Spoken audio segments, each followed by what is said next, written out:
Hello दोस्तों, एक बार फिर स्वागत है आप सभी का आपके अपने परिवार दीक्षित एजुकेशन अड्डा पर। दोस्तों कैसे हैं आप सब? उम्मीद करता हूं आप सब बढ़िया होंगे। भाइयों बहनों, एक बार फिर हाजिर हो चुका हूं लेकर एकदम लल्लन टॉप प्रश्नों की सीरीज।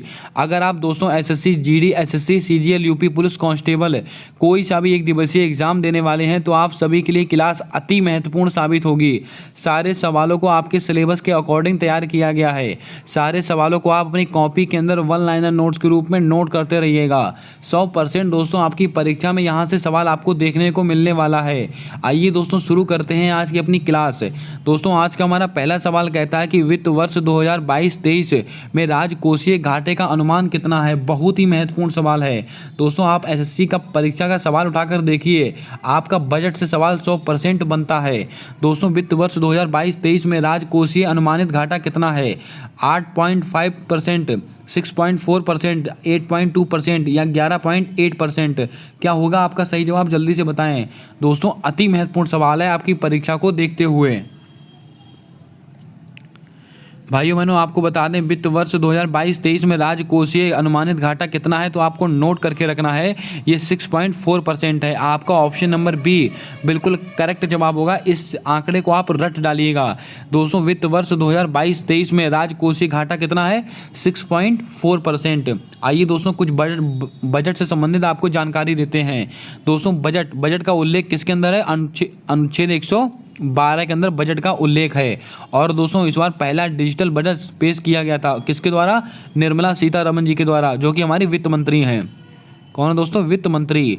बजट किसके द्वारा पेश किया था? वित्त मंत्री के द्वारा पेश किया जाता है। और बजट का उल्लेख किसके अंदर है? अनुच्छेद 112 के अंदर है। आपको दोस्तों बता दें बजट के अंदर 4 मल्टी लॉजिस्टिक पार्क। दोस्तों आपसे प्रश्न पूछा जा सकता है कि बजट के अंदर कितने मल्टी लॉजिस्टिक पार्क की दोस्तों बात कही गई है? 4। और कितने वंदे भारत ट्रेनें? 400 वंदे भारत ट्रेनें चलाई जाएंगी। 400 वंदे भारत ट्रेनें चलाई जाएंगी। इन सब चीज़ों को दोस्तों आप याद करके रखें। अति महत्वपूर्ण सवाल है आपकी परीक्षा को लेकर। आइए दोस्तों बात करते हैं आज अगले सवाल को लेकर। भाई बहनों, आज का हमारा अगला प्रश्न कहता है कि G20 संगठन की स्थापना कब हुई थी? बहुत ही महत्वपूर्ण सवाल है, इसको आप ध्यानपूर्वक देखते रहिएगा। वर्ष 1999, वर्ष 1985, वर्ष 1967, वर्ष 1984? क्या होगा आपका सही जवाब? जल्दी से बताएं। G20 आपकी परीक्षा के लिए अति महत्वपूर्ण सवाल बनेगा। और इसकी स्थापना दोस्तों कब हुई है तो आपको नोट करके रखना है। इसकी स्थापना हुई है वर्ष 1999 में। आपका ऑप्शन नंबर ए बिल्कुल करेक्ट जवाब होगा। आइए दोस्तों G20 के बारे में आपको जानकारी देते हैं। इसकी 2022 की बैठक कहां पर हो रही है? बाली, इंडोनेशिया में। इंडोनेशिया में हो रही है, इसको आप ध्यान में रखें। दोस्तों G20 2022 की बैठक कहां पर हुई है? बाली, इंडोनेशिया में। और इसकी 2023 की बैठक दोस्तों कहां पर होने वाली है? ये अपने भारत में होगी। अति महत्वपूर्ण सवाल आपकी परीक्षा को देखते हुए, ये अपने भारत देश में होगी। और आपको दोस्तों बता दें भारत देश में इस G20 के शेरपा कौन होंगे? अमिताभ कांत। और ये दोस्तों कौन थे? ये नीति आयोग के पूर्व CEO थे। इसको आप ध्यान में रखेंगे। G20 इसका दोस्तों कोई मुख्यालय नहीं है, इसको आप ऐसे नोट करके रखेंगे। और G20 इसकी स्थापना कब हुई है? 1999 में। और 2022 में इसकी बैठक कहाँ पर हो रही है? बाली, इंडोनेशिया में। और 2023 में दोस्तों कहाँ पर होगी? अपने भारत देश में होगी। और अपने भारत देश में दोस्तों इसका शेरपा कौन होगा? अमिताभ कांत होंगे। इतनी चीज़ों को आपको G20 के लेकर याद रखनी है। आइए दोस्तों बताते हैं आपको और ऑप्शंस को लेकर। 1985 इसमें दोस्तों किसकी स्थापना हुई है तो आपको नोट करके रखना है। इसके अंदर सार्क की स्थापना हुई है, जिसको हम दक्षेस के नाम से जानते हैं। और सार्क का मुख्यालय कहाँ पर स्थित है? काठमांडू, नेपाल में स्थित है। अब दोस्तों आप कमेंट कर बताएंगे कि सार्क में कितने मेंबर शामिल हैं। इसका जवाब आपको कमेंट कर बताना है। दोस्तों 1967 इसमें किसकी स्थापना हुई है? आसियान की स्थापना हुई है। आसियान बहुत ही महत्वपूर्ण संगठन है सारे के सारे। और आसियान का मुख्यालय कहाँ पर स्थित है? जकार्ता में स्थित है, जो कि इंडोनेशिया में स्थित है। और इसमें कितने मेंबर हैं? इसके अंदर दोस्तों कुल 10 मेंबर हैं। इसको आप नोट करके रखेंगे। आप कमेंट कर बताएं कि सार्क में कुल कितने मेंबर शामिल हैं। इसका जवाब आपको कमेंट कर बताना है। आइए बढ़ते हैं आज अगले और अति महत्वपूर्ण सवाल की ओर। भाइयों बहनों आज का हमारा अगला सवाल कहता है कि फीफा अंडर 17 महिला विश्व कप 2022 का उपविजेता कौन है। बताइएगा क्या होगा आपका सही जवाब। भारत है, ऑस्ट्रेलिया है, कोलंबिया है, स्पेन है। दोस्तों आजकल परीक्षा वाला बहुत ही ज़्यादा होशियार हो चुका है, आपसे विजेता की जगह पर उपविजेता पूछता है और आप कन्फ्यूज़ हो जाते हैं। ध्यान से सवाल को पढ़िएगा। फीफा अंडर 17 महिला विश्व कप, इसका दोस्तों आयोजन कहाँ हुआ था, तो आप सबको पता है इसका आयोजन हमारे भारत देश में हुआ था। और इसका विजेता कौन था, इसका विजेता था स्पेन। किसको हराकर स्पेन जीता था, कोलंबिया को हराकर जीता था। यानी कि दोस्तों अंडर 17 महिला विश्व कप 2022 इसका उपविजेता कौन है, ये कोलंबिया है। आपका ऑप्शन नंबर सी बिल्कुल करेक्ट जवाब होगा, इसको आप नोट करके रखें। और इसका विजेता कौन है, स्पेन विजेता। और दोस्तों भारत कौन है, ये आयोजन करता है। यहाँ पर भारत में इसका आयोजन हुआ था, इसको भी आपको नोट करके रखना है, बहुत ही महत्वपूर्ण सवाल है। और इसका शुभंकर भी इसके लिए महत्वपूर्ण है। शुभंकर दोस्तों क्या है, ईभा इसका शुभंकर था। आप सबको मैंने कई बार इस सवाल को नोट कराया है। दोस्तों सारे सवाल आपकी परीक्षा को देखते हुए अति महत्वपूर्ण हैं। फीफा अंडर 17 महिला विश्व कप 2022 का उपविजेता कौन है, कोलंबिया। इसका विजेता कौन है, स्पेन। और आयोजन कहाँ पर हुआ था, भारत में। और इसका शुभंकर क्या है, ईभा।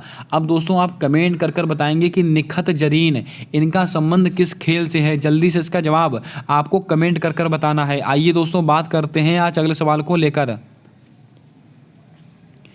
भाइयों बहनों आज का हमारा अगला प्रश्न कहता है कि मैं भी सुभाष अभियान कहाँ से प्रारंभ हुआ है। हिमाचल प्रदेश से, उत्तराखंड से, लद्दाख से, जम्मू कश्मीर से। क्या होगा आपका सही जवाब, जल्दी से बताएं। मैं भी सुभाष अभियान ये कहाँ से प्रारंभ हुआ है। बहुत ही लल्लन टॉप सवाल है आपकी परीक्षा को देखते हुए। भाइयों बहनों आपको बता दें, मैं भी सुभाष अभियान ये कहाँ से प्रारंभ हुआ, ये लद्दाख से प्रारंभ हुआ है। आपका ऑप्शन नंबर सी बिल्कुल करेक्ट जवाब होगा। इसके ऊपर आप स्टार लगाकर वेरी इंपॉर्टेंट के रूप में इसको नोट कीजिएगा। लद्दाख दोस्तों, लद्दाख में एक चीज़ और भी स्थापित हुई है, night sky sanctuary. Night sky sanctuary दोस्तों, इसका उद्घाटन कहाँ पर हुआ है, हैनले लद्दाख में हुआ है। इसको भी आप नोट करके रखें। और लद्दाख में दोस्तों एक फेस्टिवल मनाया जाता है, लोसर फेस्टिवल मनाया जाता है। और हैमेस फेस्टिवल भी यहीं पर मनाया जाता है। और हैमेस राष्ट्रीय उद्यान कहाँ पर स्थित है, ये भी लद्दाख में ही स्थित है। इसको आप नोट करके रखें। अब दोस्तों बात करते हैं हिमाचल प्रदेश को, बहुत ही महत्वपूर्ण ड्रोन नीति। अगर आपसे कहा जाए कि ड्रोन नीति को तैयार करने वाला पहला राज्य दोस्तों कौन सा है, ये हिमाचल प्रदेश है। इसको भी आपको पता होना चाहिए। ये सारे सवाल आपकी परीक्षा के लिए अति महत्वपूर्ण हैं। दोस्तों लद्दाख और जम्मू कश्मीर को अलग से राज्य का दर्जा कब दिया गया, अलग से यूटी को इनको अलग कब किया गया, तो आपको नोट करके रखना है 31 अक्टूबर 2019। इस सवाल को आप लिख लीजिएगा, आपकी परीक्षा में आपसे पूछा ही जाएगा। जम्मू कश्मीर और लद्दाख को अलग कब किया गया था, मतलब अलग से यूटी कब बनाए गए थे, 31 अक्टूबर 2019। इसको आप नोट करके रखें, बहुत ही महत्वपूर्ण सवाल है। आइए दोस्तों बात करते हैं आज अगले सवाल को लेकर। भाइयों बहनों आज का हमारा अगला प्रश्न कहता है कि वन्य जीव बॉन्ड कौन सा दोस्तों, वन्य जीव बॉन्ड स्थापित करने वाला पहला बैंक कौन सा है। ग्रामीण बैंक है, विश्व बैंक है, स्टेट बैंक है, यूनियन बैंक है। क्या होगा आपका सही जवाब, जल्दी से बताएं। वन्य जीव बॉन्ड स्थापित करने वाला यानी कि वन्य जीव बॉन्ड को जारी करने वाला पहला बैंक कौन सा हो गया है, तो आपको कहना है विश्व बैंक। आपका ऑप्शन नंबर बी बिल्कुल करेक्ट जवाब होगा। और दोस्तों आपको बता दें, इसने किसके संरक्षण के लिए ऐसा किया है, काले गैंडों के संरक्षण के लिए, काले गेंडों के संरक्षण के लिए। इसको भी आपको नोट करके रखना है। और विश्व बैंक, इसका मुख्यालय कहाँ पर स्थित है, वाशिंगटन डीसी।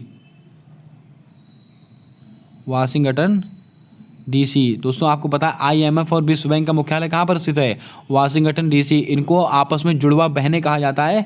आप सबको ये सब चीज़ें रटी हुई होनी चाहिए, क्योंकि दोस्तों आपकी परीक्षा वाले सवाल हैं सारे के सारे।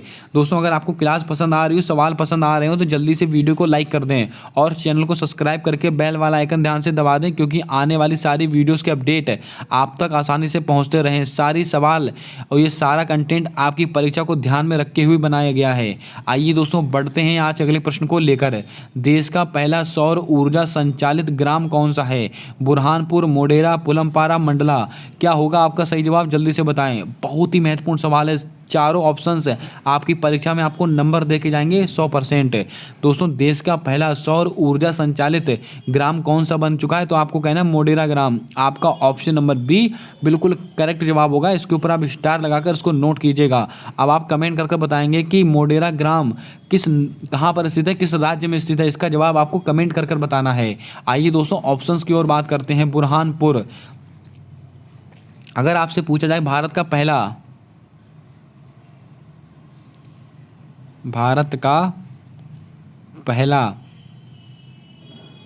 हर घर जल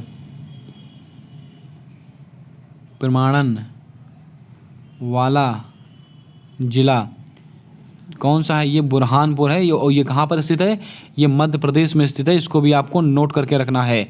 पुलमपारा। दोस्तों ये क्या है, डिजिटल पंचायत, पहली डिजिटल पंचायत, ये कहाँ पर, पुलमपारा। इसको भी आपको नोट करके। मंडला। साक्षर जिला, पहला साक्षर जिला, डिजिटल रूप से साक्षर जिला, ये कौन सा, ये मंडला है। इसको भी आपको नोट करना है। ये सारे सवाल आपकी परीक्षा में आपको नंबर देके जाएंगे। सारे सवालों को आप नोट करके रखिएगा। देश का पहला सौर ऊर्जा संचालित गांव कौन सा है, तो आप कहेंगे मोढेरा। मोढेरा कहाँ पर स्थित है, इसका जवाब आपको कमेंट में बताना है। अगर आपसे कहा जाए कि भारत का पहला हर घर जल वाला प्रमाणन पाने वाला जिला कौन सा है, तो आप कहेंगे बुरहानपुर। दोस्तों यूटी कौन सी है, अंडमान निकोबार। और अगर आपसे राज्य पूछे तो गोवा। ये हर घर जल वाला, इसको आप ध्यान में रखेंगे। और पुलमपारा डिजिटल, दोस्तों डिजिटल पंचायत, डिजिटल रूप से पंचायत, दोस्तों डिजिटल पंचायत संबंधित कहाँ पे है, पुलमपारा। और मंडला दोस्तों क्या है, ये पहला साक्षर जिला है। इसको भी आपको नोट कर लेना है। ये सारे सवाल आपकी परीक्षा को ध्यान में रखकर ही बनाए गए हैं। आइए दोस्तों बढ़ते हैं आज अगले सवाल को लेकर। दोस्तों आज का हमारा अगला प्रश्न कहता है कि दुनिया का पहला सीएनजी टर्मिनल कहाँ पर स्थापित होगा, जामनगर, भावनगर, गांधीनगर या साबरमती आश्रम। क्या होगा आपका सही जवाब, जल्दी से बताएं। चारों ऑप्शन आपकी परीक्षा को ध्यान में रखकर ही बनाए गए हैं। जल्दी से बताएं आपका सही जवाब क्या होगा। दोस्तों दुनिया का पहला सीएनजी टर्मिनल ये कहाँ पर स्थापित होने वाला है, तो आप नोट करके रखें, यह भावनगर में होगा। दोस्तों कंफ्यूज मत होइएगा, गांधीनगर, जामनगर, भावनगर। आपको कंफ्यूज करने के लिए ऐसे ऑप्शन देगा परीक्षा वाला। इसको आप ध्यान में रखें कि दुनिया का पहला सीएनजी टर्मिनल कहाँ पर स्थापित किया गया, भावनगर में किया गया है। और ये कहाँ पर है, गुजरात में है। आप सब अच्छी तरह से जानते हैं, गुजरात में। इसको आप नोट करके रखें। अगर आपसे दोस्तों प्रश्न पूछा जाता है जामनगर, यहाँ पर क्या है, WHO मेडिसिन ट्रेडिशनल सेंटर, इसकी स्थापना दोस्तों कहाँ पर की गई है, जामनगर, गुजरात में की गई है। इसको भी आपको नोट करके रखना है। आइए दोस्तों बात करते हैं आज अगले सवाल को लेकर, देखते हैं हमारा अगला सवाल क्या है। दोस्तों आज का हमारा अगला प्रश्न कहता है कि लता मंगेशकर चौक का उद्घाटन कहाँ पर किया गया है, इंदौर, संभाजी नगर, अयोध्या या बुरहानपुर। क्या होगा आपका सही जवाब, जल्दी से बताएं। लता मंगेशकर, दोस्तों आप सब जानते हैं कि इनका अभी हाल ही में निधन हो गया है, इसीलिए आपकी परीक्षा में दोस्तों यहाँ से सवाल पूछे जाने की प्रबल संभावना बनती है। लता मंगेशकर चौक, इसका उद्घाटन कहाँ पर किया गया है, तो आपको नोट करके रखना है। इनका ये अयोध्या में किया गया है, उत्तर प्रदेश के अंदर। इसको आप नोट करके रखें। ये कहाँ पर है, उत्तर प्रदेश में स्थित है, राम जन्मभूमि। इसको आप नोट कर लें। लता मंगेशकर चौक का उद्घाटन कहाँ पर हुआ है, अयोध्या में हुआ है। अब दोस्तों बात करते हैं लता मंगेशकर जी को बारे में लेकर। इनको भारत रत्न, अगर आपसे कहा जाए कि लता मंगेशकर जी को भारत रत्न कब दिया गया था, तो आप कहेंगे 2001 में दिया गया था। 2001 में इनको भारत रत्न दिया गया था। और इनको दोस्तों भारत की स्वर कोकिला के नाम से जाना जाता है। और इनको पद्म विभूषण सम्मान भी दोस्तों 1999 में दिया गया था। इसको भी आपको नोट करके रखना है। और ये किस राज्य से संबंधित है, ये दोस्तों इंदौर से संबंधित है। इसको भी आपको पता होना चाहिए। आइए दोस्तों बात करते हैं कुछ ऑप्शंस को लेकर। संभाजी नगर, याद कीजिएगा दोस्तों, मैंने आपको बताया था कि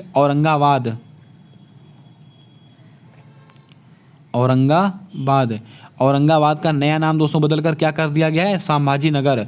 और औरंगजेब, इन्होंने क्या बनाया था, बीबी का मकबरा, जिसको ताजमहल की भद्दी नकल कहते हैं, आप सबको पता होगा। इंदौर, दोस्तों अगर आपसे कहा जाए कि 1 लाख से अधिक आबादी वाला कौन सा दोस्तों, 1 लाख से अधिक आबादी वाला सबसे स्वच्छ शहर कौन सा है, ये इंदौर है।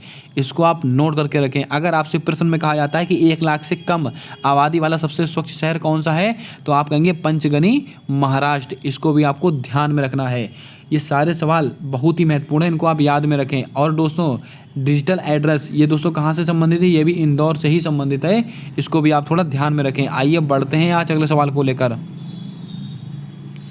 दोस्तों आज का हमारा अगला प्रश्न कहता है कि विश्व का सबसे बड़ा सफारी पार्क कहाँ स्थापित होगा, उत्तर प्रदेश, हरियाणा, मध्य प्रदेश, राजस्थान। क्या होगा आपका सही जवाब, जल्दी से बताएं। करंट अफेयर का एकदम लल्लन टॉप प्रश्न है, जल्दी से बताएं आपका सही जवाब क्या होगा। विश्व का सबसे बड़ा सफारी पार्क ये कहाँ पर स्थापित किया गया है, तो आप नोट कर लें, ये हरियाणा में किया गया है। आपका ऑप्शन नंबर ए बिल्कुल करेक्ट जवाब होगा। आइए दोस्तों एक और सवाल आपको मैं यहीं से बताता हूँ। अगर आपसे कहा जाए कि नाइट सफारी, दोस्तों नाइट सफारी इसका शुभारंभ दोस्तों कहाँ पर किया गया, इसका शुभारंभ उत्तर प्रदेश में किया गया, वो भी कहाँ पर, लखनऊ में। नाइट सफारी का शुभारंभ कहाँ पर किया गया, उत्तर प्रदेश में किया गया, लखनऊ में। और किसके तर्ज पर, सिंगापुर के मॉडल पर किया गया। इसको भी आपको नोट करके रखना है। ये सारे सवाल आप ध्यान में रखें। दोस्तों अब आप कमेंट करके बताएंगे कि पैथोजन रिडक्शन मशीन कौन सी दोस्तों, पैथोजन रिडक्शन मशीन, इसका शुभारंभ उत्तर प्रदेश में कहाँ पर किया गया। ये भी सवाल बहुत ही महत्वपूर्ण है। दोस्तों लखनऊ में क्या क्या हुआ है, ब्रह्मोस विनिर्माण केंद्र, पैरा बैडमिंटन अकादमी, ये दोनों चीज़ें भी आपको याद में रखनी है। और गन्ना अनुसंधान केंद्र कहाँ पर स्थित है, यह लखनऊ में ही स्थित है। और दोस्तों उत्तर प्रदेश की एक योजना है पंचामृत योजना। ये दोस्तों योजना कहाँ की है, ये योजना है उत्तर प्रदेश की। और ये दोस्तों किससे संबंधित है, गन्ने की दोस्तों 5 प्रकार की किस्मों से संबंधित है, 5 प्रकार की खेतियों से संबंधित है। इसको भी आपको नोट करके रखना है। मैंने आपसे सवाल पूछा है कि पैथोजन रिडक्शन मशीन इसका शुभारंभ कहाँ पर किया गया है, तो इसका शुभारंभ भी दोस्तों लखनऊ में ही किया गया है। इसको भी आपको ध्यान में रखना है। आइए दोस्तों बात करते हैं आज अगले सवाल को लेकर।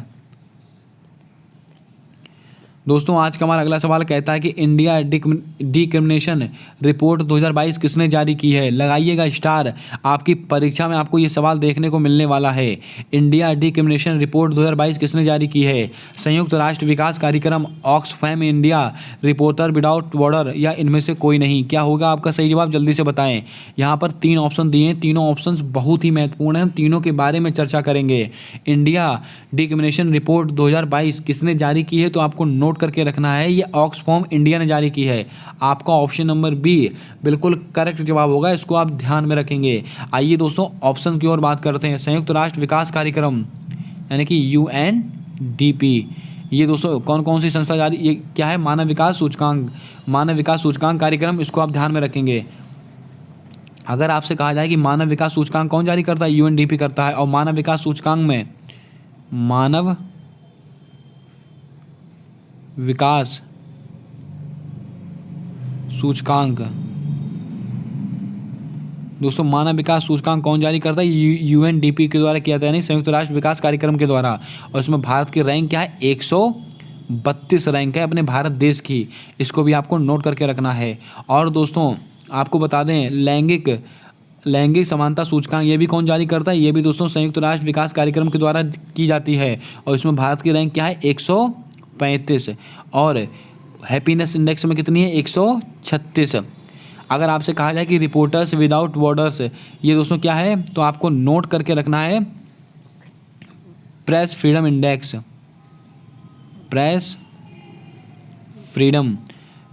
दोस्तों प्रेस फ्रीडम इंडेक्स, इसको कौन जारी करता है, ये रिपोर्टर्स विदाउट बॉर्डर्स, ये इसके द्वारा की जाती है। और इसमें भारत का स्थान कौन सा है, 150वां स्थान है।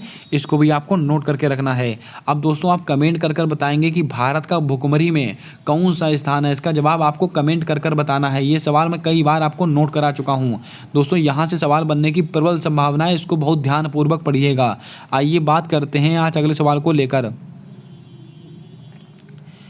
दोस्तों आज का हमारा अगला सवाल कहता है कि निम्नलिखित में से वियतनाम की राजधानी कौन सी है?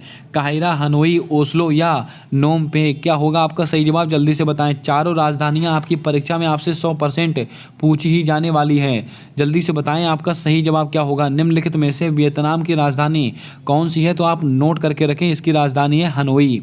आपका ऑप्शन नंबर बी बिल्कुल करेक्ट जवाब होगा। काहिरा दोस्तों कहाँ की है? मिस्र की है।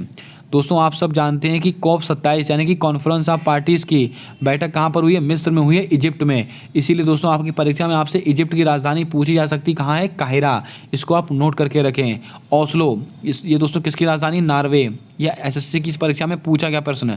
अभी SSC CGL 2022 दिसंबर में कंडक्ट हुआ है, उसमें पूछा गया प्रश्न है दोस्तों कि ओस्लो कहाँ की राजधानी है? नॉर्वे की राजधानी है। नोम पे ये कहाँ की? कंबोडिया। कंबोडिया की दोस्तों राजधानी कौन सी? नोम पे। अब आप दोस्तों कमेंट करके बताएंगे कि कनाडा की राजधानी क्या है। कनाडा की राजधानी का क्या नाम है? इसका जवाब आपको कमेंट कर बताना है। और दोस्तों मस्कट एक राजधानी याद रखिएगा, ओमान। अगर आपसे कहा जाए कि ओमान, इसकी राजधानी क्या है? मस्कट। इसको भी आप नोट करके रखें। ये और दोस्तों एक राजधानी और याद कीजिएगा, ऑस्ट्रेलिया, कैनबरा। ये कुछ राजधानियां हैं जो दोस्तों बार बार परीक्षा वाला पूछता है, इनको आप थोड़ा ध्यान में रखें। वियतनाम की राजधानी कौन सी है? हनोई। ओस्लो की राजधानी, ओस्लो किसकी राजधानी है? नॉर्वे की। काहिरा किसकी है? मिस्र की। नोम पे किसकी है? कंबोडिया की। ओमान की राजधानी क्या है? मस्कट। ऑस्ट्रेलिया की राजधानी क्या है? कैनबरा। मैंने आपसे दोस्तों कनाडा की राजधानी पूछी, जल्दी से इसका जवाब आपको कमेंट कर बताना है। आइए दोस्तों बात करते हैं आज अगले सवाल को लेकर। दोस्तों आज का हमारा अगला प्रश्न कहता है कि संयुक्त बैठक की अध्यक्षता कौन करता है? राष्ट्रपति, लोकसभा अध्यक्ष, राज्यसभा अध्यक्ष या उपराष्ट्रपति? क्या होगा आपका सही जवाब? जल्दी से बताएं। संयुक्त बैठक सबसे पहले आपको पता होना चाहिए, ज्वाइंट सिटिंग ये किस अनुच्छेद से संबंधित है? ये अनुच्छेद 108 से संबंधित है, इसको भी आप ध्यान में रखें। और संयुक्त बैठक की अध्यक्षता कौन करता है? ये लोकसभा अध्यक्ष करता है। और उसको दोस्तों आहूत यानी कि बुलाता कौन है? इसको बुलाता है राष्ट्रपति। इसको दोस्तों बुलाता कौन है? इसको बुलाएगा राष्ट्रपति। लेकिन इसकी अध्यक्षता कौन करता है? ये लोकसभा अध्यक्ष करता है। इसको भी आपको ध्यान में रखना है। आइए दोस्तों कुछ और महत्वपूर्ण जानकारी आपको देता हूँ।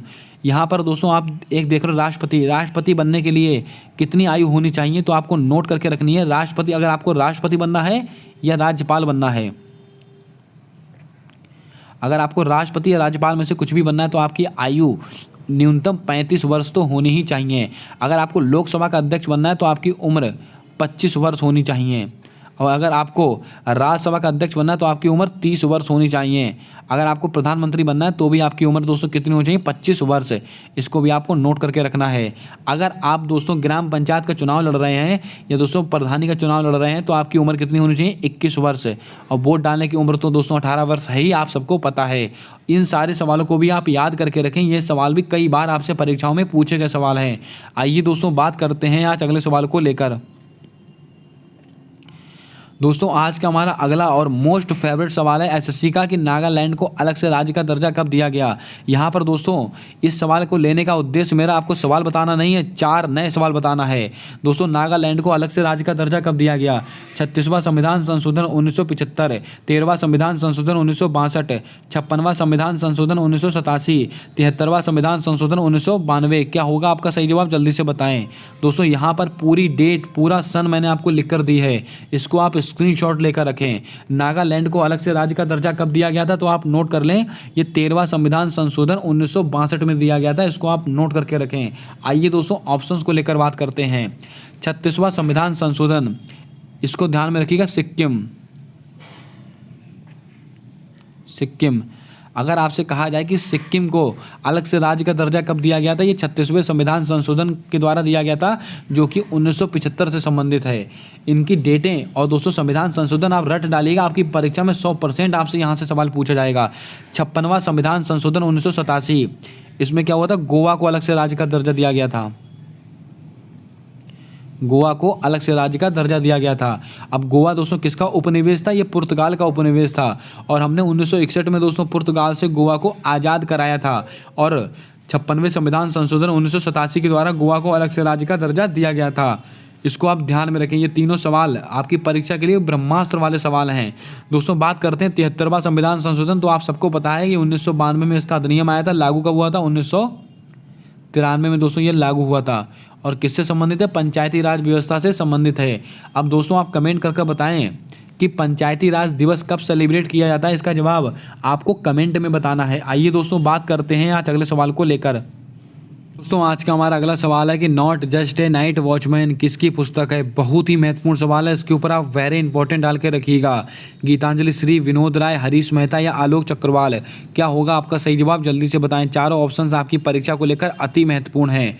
दोस्तों not just a night watchman ये किसकी पुस्तक है? तो आपको नोट करके रखना है, ये विनोद राय की पुस्तक है। आपका ऑप्शन नंबर बी बिल्कुल करेक्ट जवाब होगा, इसके ऊपर आप नोट करके रखें। दोस्तों गीतांजलि श्री इनकी एक पुस्तक है, आपको मैंने बताया भी था क्या है? रेत समाधि, रेत समाधि। इसके लिए दोस्तों इनको कौन सा अंतर्राष्ट्रीय बुकर पुरस्कार भी मिला है, आप सबको पता है।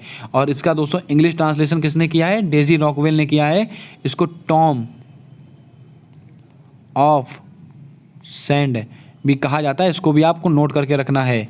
और दोस्तों Harish Mehta the Merwick effect, ये दोस्तों किसकी पुस्तक है? द मेरविक इफेक्ट, ये हरीश मेहता की पुस्तक है, इसको भी आपको नोट कर लेना है।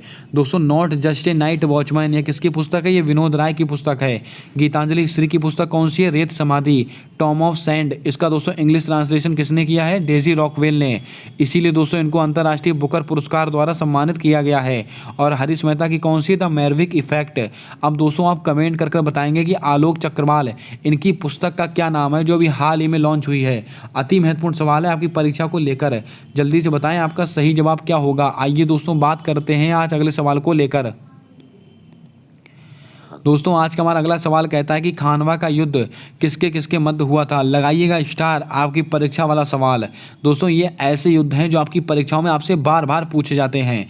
खानवा का युद्ध हो गया, पानीपत का युद्ध हो गया, बक्सर का युद्ध हो गया, तराइन का युद्ध हो गया, हल्दीघाटी का युद्ध हो गया। इनको आप जरूर से जरूर पढ़ के जाएँ। 100% दोस्तों एक ना एक सवाल आपसे पूछा ही जाता है। खानवा का युद्ध किसके किसके मध्य हुआ था? बाबर इब्राहिम लोदी के मध्य हुआ था, बैरम का हेमू के मध्य हुआ था, मराठा और अहमद शाह अब्दाली के मध्य हुआ था, राणा सांगा या बाबर के मध्य हुआ था। क्या होगा आपका सही जवाब? जल्दी से बताएं। बहुत ही लल्लन टॉप सवाल है आपकी परीक्षा को देखते हुए। भाइयों बहनों आपको बता दें खानवा का युद्ध ये किसके मध्य हुआ था, तो आप नोट कर लें, ये राणा सांगा और बाबर के मध्य हुआ था। आपका ऑप्शन नंबर डी बिल्कुल करेक्ट जवाब होगा। अब आप कमेंट कर कर बताएं कि खानवा का युद्ध किस वर्ष हुआ था। इसका जवाब आपको कमेंट में बताना है। आइए दोस्तों बात करते हैं ऑप्शंस को लेकर। बाबर और इब्राहिम लोदी दोस्तों किसके, ये कौन सा युद्ध है? 1526 का युद्ध है। कौन सा दोस्तों? पानीपत का युद्ध। पानीपत का प्रथम युद्ध दोस्तों किसके बीच में हुआ था? बाबर और इब्राहिम लोदी के मध्य में। और फिर पानीपत का द्वितीय युद्ध कौन सा है? 1556। ये दोस्तों द्वितीय युद्ध किसके बीच में हुआ था? ये बैरम खां और हेमू के बीच में हुआ था। और पानीपत का तृतीय युद्ध दोस्तों किसके बीच में हुआ था? 1761। इसको भी आप नोट करेंगे। ये मराठा और अहमद शाह अब्दाली के बीच में हुआ था, इसको भी आपको नोट करके रखना है। ये सारे सवाल आपकी परीक्षा को देखते हुए अति महत्वपूर्ण है, इनको आप नोट कर लें। आइए दोस्तों बात करते हैं आज अगले सवाल को लेकर। दोस्तों आज का हमारा अगला सवाल कहता है कि अलमाटी बांध किस नदी पर स्थित है? महानदी, कृष्णा नदी, नर्मदा नदी या कावेरी नदी। क्या होगा आपका सही जवाब? जल्दी से बताएं। अलमाटी बांध आपकी परीक्षाओं में बार बार रिपीट होने वाला सवाल। ये दोस्तों किस नदी पर स्थित है, तो आपको नोट करके रखना है, ये कृष्णा नदी पर स्थित है। आपका ऑप्शन नंबर बी बिल्कुल करेक्ट जवाब होगा, इसके ऊपर आप वेरी इंपॉर्टेंट डालकर रखें। दोस्तों महानदी पर क्या है? हीराकुड बांध। अगर आपसे कहा जाए कि हीराकुड बांध ये किस नदी पर स्थित है, तो ये महानदी पर स्थित है। दोस्तों आपको बता दें नर्मदा नदी, बहुत ही बार सवाल पूछा गया है। सरदार सरोवर बांध, सरदार सरोवर बांध ये किस नदी पर स्थित है? ये नर्मदा नदी पर स्थित है। और धुआंधार जलप्रपात कहाँ पर स्थित है? ये भी नर्मदा नदी पर ही स्थित है। और ओंकारेश्वर बांध कहाँ पर स्थित है? ये भी नर्मदा नदी पर ही स्थित है। और नर्मदा नदी कहाँ से निकलती है? अमरकंटक की पहाड़ी से निकलती है, ये भी मैंने आपको बता दिया है। और कृष्णा नदी दोस्तों कहाँ से निकलती है? महाबलेश्वर की पहाड़ी से निकलती है। महानदी पर कौन सा? हीराकुड बांध। दोस्तों कृष्णा एक यहाँ पर याद रखिएगा, नागा जुन सागर नागार्जुन सागर परियोजना या बांध ये कहाँ पर स्थित है? ये कृष्णा नदी पर स्थित है। इसको भी आपको ध्यान में रखना है। ये सारे सवाल आपकी परीक्षा को देखते हुए ब्रह्मास्त्र वाले सवाल हैं। ध्यानपूर्वक इनको नोट कीजिएगा और ध्यानपूर्वक सारी जानकारी को आप सुनते चलिएगा। आइए दोस्तों बात करते हैं आज अगले सवाल को लेकर। दोस्तों आज का हमारा अगला सवाल कहता है कि सूरज कुंड मेला कहाँ आयोजित किया गया? मिजोरम, त्रिपुरा, तेलंगाना या हरियाणा? क्या होगा आपका सही जवाब? जल्दी से बताएं। दोस्तों सूरज कुंड मेला 2022 इसका आयोजन कहाँ पर हुआ है? तो आप नोट करके रखें। ये हुआ है दोस्तों हरियाणा के अंदर। आपका ऑप्शन नंबर डी बिल्कुल करेक्ट जवाब होगा। इसके ऊपर आप वेरी इंपॉर्टेंट के रूप में नोट करके रखें। हरियाणा में भी दोस्तों कहाँ पर? फरीदाबाद। फरीदाबाद सूरज कुंड मेला, इसको आप नोट कर लें। बहुत ही महत्वपूर्ण सवाल है। आइए दोस्तों कुछ और जानकारी देते हैं आपको ऑप्शंस के थ्रू। मिजोरम, यहाँ पर दोस्तों क्या मनाया जाता है? चापचार कूट महोत्सव। चापचार कूट महोत्सव दोस्तों कहाँ मनाया जाता है? मिजोरम में मनाया जाता है। त्रिपुरा, बहुत ही महत्वपूर्ण, बहुत बार आपसे परीक्षा में पूछा गया, इसकी भाषा कौन सी? कोकबरोक। कोकबरोक ये कहाँ की भाषा? ये त्रिपुरा की भाषा है। और यहाँ पर दोस्तों एक उत्सव मनाया था, खारची उत्सव। खारची उत्सव ये कहाँ पर सेलिब्रेट किया था? ये भी त्रिपुरा में किया था। तेलंगाना, तेलंगाना से दोस्तों क्या महत्वपूर्ण है? बथुकम्मा। बथुकम्मा तेलंगाना में। और एक महत्वपूर्ण है बोनालू त्यौहार। बोनालू। इन त्योहारों को आप नोट कर लें। ये ऐसे त्यौहार हैं जो आपकी परीक्षा में आपको नंबर दिलाएंगे। चापचार कूट महोत्सव कहाँ मनाया जाता है? तो ये दोस्तों मिजोरम में मनाया जाता है। और त्रिपुरा में दोस्तों कौन सा महोत्सव है? खारची उत्सव। ग्रुप डी की परीक्षा में 2 से 3 बार ये सवाल पूछा गया। और उसकी भाषा कौन सी है? कोकबरोक। तेलंगाना में दोस्तों बथुकम्मा फेस्टिवल और बोनालू त्यौहार मनाया जाता है। हरियाणा में दोस्तों सूरज कुंड मेला, फरीदाबाद। इन सारे सवालों को आप ध्यान में रखें। आइए दोस्तों बात करते हैं आज अगले सवाल को लेकर। दोस्तों आज का हमारा अगला सवाल कहता है कि अंतर्राष्ट्रीय योग दिवस 2022 की थीम क्या है? दोस्तों एसएससी सीजल की परीक्षा में पूछा गया प्रश्न और आपके जीडी में भी ये सवाल आपसे पूछा जा सकता है। स्वास्थ्य के लिए योग, मानवता के लिए योग, जीवन शक्ति के लिए योग या निरोगी काया के लिए योग? क्या होगा आपका सही जवाब? जल्दी से बताएं। दोस्तों अंतर्राष्ट्रीय योग दिवस 2022 की थीम क्या है? तो आपको नोट करके रखना है, ये मानवता के लिए योग। आपका ऑप्शन नंबर बी बिल्कुल करेक्ट जवाब होगा। इसको आप नोट करके रखें। आइए दोस्तों योग दिवस के बारे में बात करते हैं। ये कब मनाया था? 21 जून को मनाया जाता है। बच्चे को इस बात को पता होगा। और दोस्तों ये कब से प्रारंभ हुआ? 2015 से दोस्तों इसकी शुरुआत हुई थी। और इस बार कौन से क्रम का था? ये 8वें क्रम का था। इसको भी आपको नोट करके रखना है। ये 4 सवाल हैं। चारों सवाल आपकी परीक्षा में आपसे पूछे जा सकते हैं। अंतर्राष्ट्रीय योग दिवस कब मनाया था? 21 जून को मनाया जाता है। और ये कब से मनाया जाना प्रारंभ हुआ था? 2015 से। इस बार कौन से क्रम का था? 8वें क्रम का था। और अंतर्राष्ट्रीय योग दिवस की थीम क्या है? मानवता के लिए योग, योगा फॉर ह्यूमनिटी। इसको आप ध्यान में रखें। आइए दोस्तों बात करते हैं आज अगले सवाल को लेकर। दोस्तों कमेंट बॉक्स में छाप दीजिएगा कि विश्व जनसंख्या दिवस कब सेलिब्रेट किया जाता है, उसकी थीम क्या है। इसका जवाब आपको कमेंट में बताना है। आपसे ये भी सवाल पूछा जा सकता है, बहुत ही ज़्यादा संभावना है। आइए दोस्तों बात करते हैं अपने अगले प्रश्न को लेकर। कॉमनवेल्थ गेम 2026 का आयोजन कहाँ पर होगा? Paris, Japan, Australia, America? क्या होगा आपका सही जवाब? जल्दी से बताएं। अति महत्वपूर्ण सवाल है, एकदम लल्लन टॉप प्रश्न है आपकी परीक्षा को देखते हुए। दोस्तों कॉमनवेल्थ गेम 2026 इसका आयोजन कहाँ पर होने वाला है? इसका आयोजन होगा ऑस्ट्रेलिया में। ये तो दोस्तों हो गया आपका जवाब। आइए दोस्तों कॉमनवेल्थ गेम के बारे में आपको कुछ जानकारी देता हूं जो आपकी परीक्षा के लिए अति महत्वपूर्ण होगी। दोस्तों कॉमनवेल्थ गेम इस बार कौन से क्रम के थे? तो आपको पता होना चाहिए 22वें क्रम के थे। और दोस्तों कहाँ आयोजित हुए थे? बर्मिंघम में, बर्मिंघम में हुए थे, इंग्लैंड में, इंग्लैंड। और कॉमनवेल्थ गेम दोस्तों इसकी शुभारंभ कब हुआ था? इसका शुभारंभ हुआ था 1930 में। कहाँ से? Hamilton, Canada. Hamilton, Canada. अगर आपसे प्रश्न कहा जाए अपने भारत देश का दोस्तों कौन सा स्थान था? चौथा स्थान था इस बार। अपने भारत देश ने कुल कितने पदक जीते थे? 63 पदक जीते थे, जिसके अंदर 22 क्या थे? 22 तो गोल्ड मेडल जीते थे अपने भारत देश ने। इसको आप नोट करें। बहुत ही महत्वपूर्ण सवाल बता रहा हूँ सारे के सारे। और इसका शुभंकर क्या था? पैरीदा बुल। पैरीदा बुल इसका शुभंकर था। और अपने भारत देश ने सर्वाधिक गोल्ड मेडल किसके अंदर जीते हैं? कुश्ती के अंदर जीते थे। और एकमात्र खिलाड़ी जिन्होंने सर्वाधिक पदक जीते हैं, शरद कमल। इस सवाल को आप नोट करके रखें, शरद कमल। इन्होंने दोस्तों कॉमनवेल्थ गेम के अंदर सर्वाधिक पदक जीते हैं। अगर आपसे प्रश्न में कहा जाए कि कॉमनवेल्थ गेम में मतलब शुभारंभ में दोस्तों ध्वजवाहक कौन था, तो आप कहेंगे पीवी सिंधु और मनप्रीत सिंह। और समापन कार्यक्रम में ध्वजवाहक कौन था, शरत कमल और निखत जरीन। और निखत जरीन का संबंध किससे है, मुक्केबाजी से है। इसको आप नोट करके रखें, ये भी सवाल आपसे पूछा जा सकता है। उम्मीद करता हूं दोस्तों आपने सारे सवाल आपने नोट किए होंगे। अब आप कमेंट करके बताएं कि कॉमनवेल्थ गेम के अंदर कितने खेल थे और कितनी स्पर्धाएं थी। इसका जवाब आपको कमेंट में बताना है। ये एकदम छुपा रुस्तम लल्लन टॉप सवाल है जो आपसे परीक्षा में ऐसे ही सवाल पूछे जाते हैं। आइए दोस्तों बात करते हैं आज अगले और लास्ट सवाल को लेकर और अति महत्वपूर्ण सवाल को लेकर। दोस्तों आज का हमारा हिस्ट्री का सवाल है कि करो या मरो का नारा कब दिया गया, असहयोग आंदोलन में, भारत छोड़ो आंदोलन में, कानपुर अधिवेशन में या लाहौर अधिवेशन में। क्या होगा आपका सही जवाब, जल्दी से बताएं। ये भी सवाल बहुत ही महत्वपूर्ण है और कई बार आपकी परीक्षाओं में पूछा गया प्रश्न है। दोस्तों करो या मरो का नारा कब दिया गया था, तो आप नोट करके रखें। ये दिया गया था भारत छोड़ो आंदोलन के समय। आपका ऑप्शन नंबर बी बिल्कुल करेक्ट जवाब होगा। और भारत छोड़ो आंदोलन हुआ कब था, 9 अगस्त 1942 को हुआ था भारत छोड़ो आंदोलन। और इस समय वायसराय कौन थे, लिन लिथ गो। पूरी जानकारी लिखिएगा आप दोस्तों, लिन लिथ गो। इस समय भारत के वायसराय कौन थे, लिन लिथ गो। असहयोग आंदोलन दोस्तों कब हुआ था, 1920 में हुआ था। और वायसराय कौन थे, मॉन्टेग्यू चेम्सफोर्ड। इसको भी आपको नोट करना है। कानपुर अधिवेशन दोस्तों कब हुआ था, 1925 को हुआ था। अध्यक्षता किसने की थी, सरोजनी नायडू ने की थी।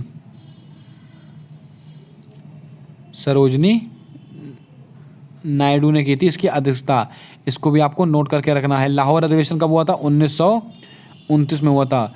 और इसकी अध्यक्षता दोस्तों 29 है, 29 यहाँ पर 29 कीजिएगा दोस्तों, 1929। और इसकी अध्यक्षता किसने की थी, पंडित जवाहरलाल नेहरू जी ने की थी। लाहौर अधिवेशन की अध्यक्षता किसने की थी, पंडित जवाहरलाल नेहरू ने की थी 1929 में। और इसी अधिवेशन के दौरान पूर्ण स्वराज की मांग की गई थी। इसको भी आपको नोट कर लेना है, इसको भी आपको ध्यान में रखना है। अब आप दोस्तों कमेंट करके बताएं कि सविनय अवज्ञा आंदोलन किस वर्ष से संबंधित है। इसका जवाब आपको कमेंट में छाप के बताना है। कैसी लगी दोस्तों आज की क्लास और कैसे लगे आज के सवाल। सारे सवाल आपके सिलेबस के अकॉर्डिंग ही तैयार किए गए थे, फालतू का एक भी सवाल नहीं था जो दोस्तों आपको सिलेक्शन से पीछे लेके जाएगा। ऐसा कोई सवाल आपके सामने नहीं रखा जाता है। सब सवाल आपकी परीक्षा को ध्यान में रखकर आपके सामने रखे जाते हैं। अगर दोस्तों आपको क्लास पसंद आई हो, सवाल अच्छे लगे हो, तो जल्दी से वीडियो को लाइक कर दीजिएगा और अपने दोस्तों तक वीडियो जरूर शेयर कर दें। और अगर आप चैनल पर नए हैं तो चैनल को सब्सक्राइब करके बेल वाला आइकन ध्यान से दबा लें, क्योंकि आने वाली सारी वीडियोस के अपडेट आप तक आसानी से पहुंचते रहें।